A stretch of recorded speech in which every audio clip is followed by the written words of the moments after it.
Welcome to This Just In, the show bringing you the latest advancements in healthcare, strategy, innovation, and public policy. And now, for the fastest voice in healthcare, here's your host, Justin Barnes.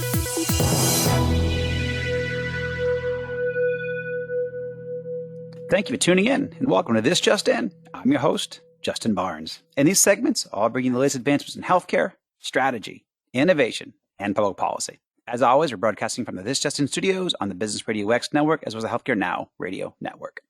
For this episode, my 230th episode, we have a very special show dedicated to the HIMSS annual conference in Orlando. I also have two very special guests on air with me today, my longtime producer, Roberta Mullin from Healthcare Now Radio, and Jim Tate, host of the popular Tate Chronicles. Welcome to the show, my friends. Hey, Justin. Glad to be here. Looking forward to the discussion. Justin, it's always great to be with you. I feel like I was just with you, and I was. You were. You both were, technically. In person, and then we did the pre-HIMSS show. Yep. Very true. Well, and I obviously want to get both of your opinions on this, and we're going to do an expanded two-part segment to just to really share a lot of great content with our listeners. I think I just got, so much out of this annual conference. It was just so wonderful, as even my previous show last week, just having everybody together for the first time in a long time. This volume of people. I mean, a lot of us went to HIMSS last year. We obviously did the broadcast live from the conference last year, and this is the first year in 7 years of HIMSS conferences that I did not broadcast live from the show floor. And that was perfectly good. It was great to take a year off. I was happy to do the pre-show, doing the post-show now.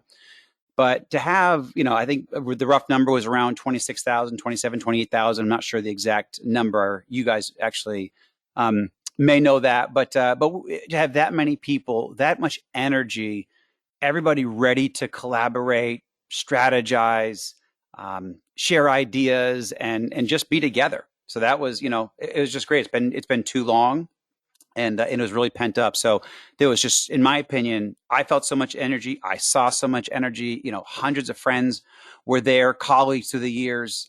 So it was a true success in every way for me. And as you probably have seen and people have heard, at least out of my voice, HIMSS is always what you make it, in my opinion. Even not just this year. This year was like that for sure, because a lot of stuff was preset and relationships to rekindle. But HIMSS is always that, in my opinion, is what you make, is what you put into it, you'll get out of it. So first of all, Roberta, what are some of your thoughts and reflecting back on HIMSS initially? So going off of a couple of things that you said, every year in the press, we get numbers of like how many attendees and, stats on what's going on. And this year, either I missed it and I went through all my 500 emails that I didn't read while I was there.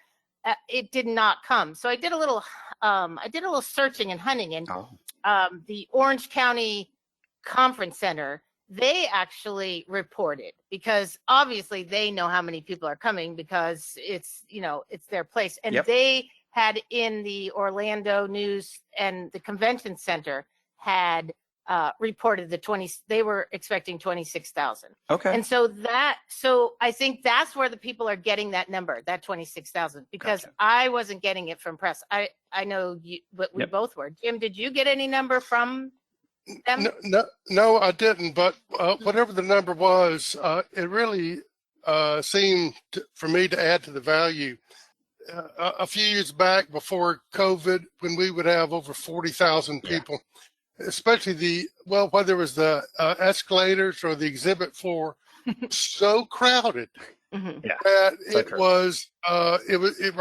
was stressful. I mean, it reminded me, one time I was in Florence, Italy, walking on the sidewalk that was so crowded, and I tripped and fell, but there were so many people, I never hit the ground. It was like a mosh pit. I just got carried along until I got my feet back under. And HIMSS used to be like that. It was. I know. And so just to have elbow room and breathing room, and everybody seemed, people at the booths were more relaxed and had time for more meaningful conversations. I really had weren't so rushed. People were not as rushed as they usually were there. Right. Yeah. Very true. And I want to dive into that a little bit more because I know we have some thoughts on that. But before I get too far, because my last show I did not get to cover this, and there was some really amazing people who made HIMSS even more successful for me. So I want to give them a quick shout out and give you guys time to think about some people maybe on your end that helped make HIMSS22 successful for you. But I want to say a special thanks to LK and Tiffany there. They were wonderful. They hosted a few of my meetings, very strategic meetings. So I was grateful for them. And they're also strong supporters of this Health Transformation Alliance that we're creating. So many thanks to LK for their generosity. And then also certainly to HIMSS, the organization, and the HIMSS press team for allocating meeting space each day for me. I tend to be high maintenance at times. I got a lot of meetings, high velocity, key people, and Morgan Searles from that team was just terrific. And I'm grateful for her and the entire HIMSS team. So I want to make sure, at the top of the show, I thank them. They were wonderful. So, real quickly, Jim, any special thanks to anybody that helped you outside of Roberta? Yeah, she kept me going. Well, the HIMSS team, as always, was efficient. Mm-hmm. And one thing I was a little worried about, I didn't make it last year because of where we were in the public health emergency. And so this year, everybody had to have proof of vaccination. Yep. I don't know if they had to have proof of the boost, but some proof of vaccination. And it wasn't too complicated for me, but if you're getting over 20,000 people, and I'm sure having people showing up who don't have the right documentation or whatever. And there was a little surprise in there where we were all expecting to wear masks, but 2 days before the mask requirement was dropped. And just the HIMSS and the folks who were there at the conference center, I never saw any hiccups around, registration or the changes that were going on. So they did a great job. Yep. Mm-hmm. Completely agree. Yeah, and I'll just add to the Morgan and her team. Morgan, this is her first year there, so she's in the helm. She's been there for a couple of years, but as the person that was really running it, she did a good job. Always available, and pre-conference whenever you wrote to them or whatever was going on, always got a response from them. So. Agree. And a quick response. And then, like I said, back to me being high maintenance, I would email her, try to give her 12-hour notice, but hey, I got an important meeting. Can you please reserve me an area? And she was always, to your point, responsive within minutes. Right. Mm-hmm. And obviously had a lot going on at the conference. So very appreciative. Justin's high maintenance. Tweet that out. I think everybody already knows that. That is not news. That is just old. That's not news. That's a hashtag. That's what I kept telling all the vendors. That's not news. Exactly. But I'm grateful for them. And obviously you, Roberta, special shout out to you. Jim gave me this great award. Actually, thank you so much, Jim, for giving me that award at HIMSS.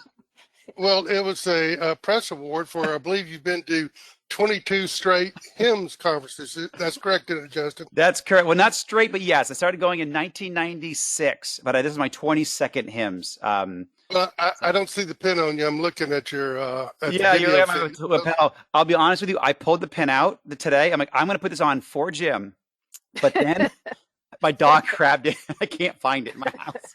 My wife and your dog ate your homework. I knew you were going to say that, and I knew. I'm like, I told my wife, please stop what you're doing. Help me find this black. It's in a black velvet bag. I have a little Italian greyhound. And she took it. You've earned it, but we don't have a replacement for you. The thing at HIMSS, it sounds like you've been 22 times. I don't know how many times I've been, at least 10. Yeah. And the only times I've missed were COVID related, or I think my son's 10th birthday 14 years ago. But it is the one thing I go to every year. Yep. Because everybody that I don't see during the year is most likely going to be there. That's the one chance I have. Just it's about relationships, a lot of it, as well as seeing what's new and trends. But that's why I really go every year, is to see folks I don't see the rest of the year. Yeah. So Jim, was the first HIMSS that you went to the one you met me at? Was that in Atlanta? That was the first one I went to. Yeah, it must have been that one. And Yeah. And then the next one was in Orlando. uh, uh, yeah, and that first one, yeah, it was right near downtown. I can't remember the circumstances of why we met, but I know you were working on a business plan on a napkin, and I looked over your shoulder and saw it and thought I could probably weasel my way into that action. And well, no, and, we had and met through Twitter. We had met, and you had already done a couple webinars for us. Yeah, we that's knew exactly each right. other. We just had never met in person, right? That's true. Right. So it's a good way to meet people. There you go. I met a lot of new people last week. Yep. You know, so yeah, I did too. as they say, high value targets. I met a lot of those people last week. Amen. That's great. So let's talk about that for a quick second. What did you guys enjoy the most? So Roberta, what did you enjoy the most about HIMSS22? So on a big level, it was really just seeing people again, and mostly meeting the people that we started doing business with during COVID. So we only knew them virtually. Oh, it's You know, so literally had done several things with them, whatever. And back in the day, like when I met Jim, we didn't do things virtually, but I met him through Twitter. I met him like that kind of stuff. But I think that was most exciting. Data loose people that we had been working with for the last year. And we finally got to meet them in person. So that was my big thing that I liked. That's really true. I have the same experience, Roberta. Quite a few folks that I've interviewed, I've never met them. And so then you actually get to meet them, and it's a little strange because you already have a relationship with them, and then here they are in front of you, and you're in front of them. So it was a great experience. From that standpoint. Yeah. What about you, Justin? Yeah, I think number one is being together, just seeing everybody, rekindling relationships that I've had for 25, 26 years. I had two very cool business ventures brought my way while I was there from people that I've known for over 20 years, each of them. So that's very cool. Again, back to what you said, Jim. High value target, high value discussion. So that's very exciting. And then just getting the energy back from our industry. Our industry has so much energy overall. And this kind of recharges us for the year, each year. That's kind of what I get out of these HIMSS. It kind of recharges me. It highlights really cool innovations. It highlights why we're, global leaders in healthcare, why we're global leaders in technology. So all of that, gets injected into me early in the year, each year because of HIMSS. And I felt that again. And so that was probably what I got out of it the very most.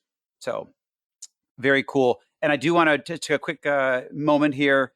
For those that may have joined us late, my two very special guests this week are my longtime producer, Roberta Mullin from Healthcare Now Radio, and Jim Tate, from the host of the popular Tate Chronicles. So welcome back to you both. So continuing on, what was most surprising that you saw at HIMSS this year? I think Jim and I have the number one thing that was most surprising to us, because we were on the quest for TEFCA and interoperability. Justin, you and I have been talking about interoperability for 10 years now, and we still don't have it. So, but the new TEFCA framework came out just recently within the last month. And so a lot of stuff was going on. If you went into the interoperability showcase, they were talking about it. The ONC was there in full force talking about it, sessions about it. And so Jim and I did this little, SNL skit, it turned out to be, that we would go into these booths and we would talk to the people and everything else. And our last question to them was like, okay, now tell me about TEFCA. Yep. Uh-oh. It was an SNL moment Yes. a lot of times, right, Jim? Oh, geez. Yeah, tell me, please. Well, some people thought it was a trick question. Some people thought it was a town that Roberta lived in. Is that where you live? Yeah, great. But it kind of ties into the history of HIMSS. Very frequently, there's a big theme every year, and I just don't mean the tagline. A couple of years ago, 3 or 4 years ago, it was about blockchain healthcare, and then there'll be a year where there's a lot of emphasis on public health. and or meaningful use, or telehealth was probably really big last year. I wasn't there, but because of the COVID situation. And so there wasn't necessarily, there were a lot of minor themes. To me, probably the biggest thing was the TEFCA sessions. And TEFCA's not a new thing. It's been in the planning stage for over 4 years, and it's a big deal. I'm not saying it's going to bring us interoperability. It's the latest, greatest attempt at interoperability. Time will tell where we go with it. But the fact that a lot of people didn't know anything about it at all was surprising to me. Yeah. Yeah, I agree. And actually, ironically, from that timing, right after I was in the press room meeting with my good friend Anish Chopra, and walk out of the in the press room, walk out of the side room was Mickey Tripathi on his way to his to a big talk. So and Anish starts chanting in the press room when other people were being videoed, Mickey. It was so funny because they're also very good friends. And Mickey, actually, Mickey's a good friend of the show. Absolutely. The two of them absolutely know what TEFCA is. Oh, gosh. I guarantee you. Yes. Very strong proponents and very happy it's out.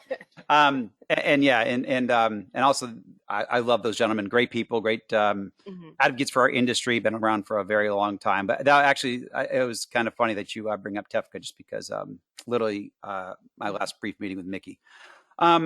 Anyhow, and actually Mickey's one of the last guests. He's actually one of the last guests on our show last year. Just love him what the work that he does, and always support what ONC is doing. So let's actually dive into that, since there's some cool, let's dive into a little bit what we saw. I also want to talk about maybe this segment, if we can get to it. Maybe we might wait maybe for the next segment as a teaser, some of the predictions. I saw some really cool predictions from Gartner be announced, and I want to talk about that with you guys, and maybe it's a little bit controversial, so it's really cool. But before we dive in, because Jim, you brought up key themes and big themes. I'll start off with some of the ones that I saw and the ones that I discussed with some of my guests, and I think will be even focuses of future shows. But obviously, number one, because also I help operate businesses at times and sit on boards and build companies, workforce challenges. So it's something that's very difficult. It's a key topic for me, very difficult in organizations, and in healthcare, specifically healthcare provider organizations. Obviously, I think up to 10 to 20% of staff have left or resigned from most institutions across the country. That's a significant disruption to their care strategy, how they provide services. So that's a significant issue. And that's obviously provider organizations near and dear to my heart, near and dear to our industry, our country, our communities. However, that's also occurring with digital health companies, innovators, and other healthcare organizations supporting the industry. So it's a significant issue across the board. So I did see that. I'm going to spend some time. Athena actually had some initial tidbits about some strategies that they're talking about. I'm probably going to do a show on that also this summer, of how they're addressing it, how they're tackling it, how they're recommending organizations tackle it. I thought that was terrific. So we talk about it, and how do we actually fix it? What are some best practices? That's what I'm looking to dive in, because it's a C-suite problem. They offer some really cool stuff and how to find it out, how to address it, solutions. I love that. Provider burnout, which goes obviously hand in hand with workforce challenges. I think 50, and I heard this from multiple organizations, up to 50% unsatisfaction or non-satisfaction rate or unsatisfied providers in the industry. They, 50-50 if they're satisfied or not. So that's something that we got to keep a close eye on. And I completely see that. If you walk in and ask a provider, how are you doing? Are you, satisfied, unsatisfied? I believe it's 50-50 on what you're going to get back from response. So that was one of the topics that I saw numerous organizations talking about. Hospital at home, something also near and dear to my heart. And I saw some innovations there, what Mayo Clinic's doing and other organizations. Love that. And obviously John Halamka is a good, friend of the show. Love what he's doing inside of Mayo, but this transcends them, and they're helping actually foster a lot of different models and care models there. So I saw a lot of that throughout the booths and the topics and discussions and some of the educational components at HIMSS, which is really cool. Health equity.